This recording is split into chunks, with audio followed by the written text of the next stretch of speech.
முதல் மரியாதை படம்லாம் பார்த்துருப்போம். முதல் மரியாதை படம் பார்த்துருப்போம்.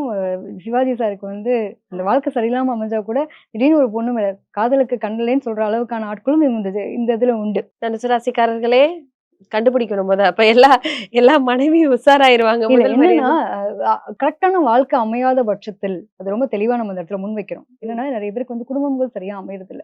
காதலுமே சரியா அமையாது. நெறைய பேருக்கு வந்து ஒரு லவ் பிரேக்கப் அப்டின்ற ஒரு விஷயம் இருந்திருக்கும். தனுஷ பொறுத்தவரைக்கும் என்னன்னா, நான் வந்து கடிவாளம் கட்டின குதிரைங்க. எனக்கு வேலை, நான் என்னோட கௌரவம் முக்கியம், என் படிப்பு முக்கியம், என் வேலை முக்கியம்னு இருக்கேன். 2ஆம் இடத்துல வேற சனி இருக்குல்ல. எதுக்கு எடுத்தாலும் நம்ம வீட்ல இப்படியே சொல்லி வளர்த்துட்டாங்க. நமக்கு அதெல்லாம் தோண மாட்டேங்குதுன்ற அளவுக்கு இருக்கக்கூடிய ஆட்களும் உண்டு. சில பேருக்கு வந்து அது அனுபவப்பட்டுட்டும் கூட, அது எங்கேயோ சரியா இல்ல அப்படிங்கிற மாரி நிலையில பிரிஞ்சு போகக்கூடிய ஆட்களும் உண்டு. ஓகே. இவங்கள பொறுத்தவரைக்கும் இந்த டைம்ல நல்லா இருக்கப்படுது. குருவினுடைய பார்வை ஆல்ரெடி பட்டுட்டு இருக்கு. தனுசு ராசிக்காரங்க லாஸ்ட் இயர் 2025ல வந்து ஜாக்பாட்டும் சொல்லியிருந்தோம். அவங்களோட ராசியவே குரு பார்க்குறாருன்னு.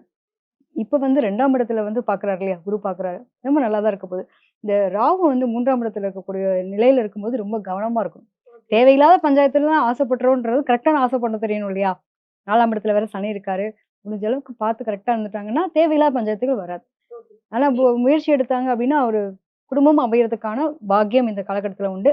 வீட்ல புரிஞ்சு சொல்லி, பொறுமையா பேசி அதுக்கு தகுந்த மாரி எல்லாருக்கும் சொல்ற விஷயம் என்னன்னா, பேரண்ட்ஸ வந்து கொஞ்சம் மனக்காயப்படுத்தாம, உங்களுடைய காதலா இருக்கும் பட்சத்தில் கொஞ்சம் புரிய வச்சு கல்யாணம் பண்ணுங்க. அவங்களுக்கு வேதனை வலி இல்லாம இருக்கும்.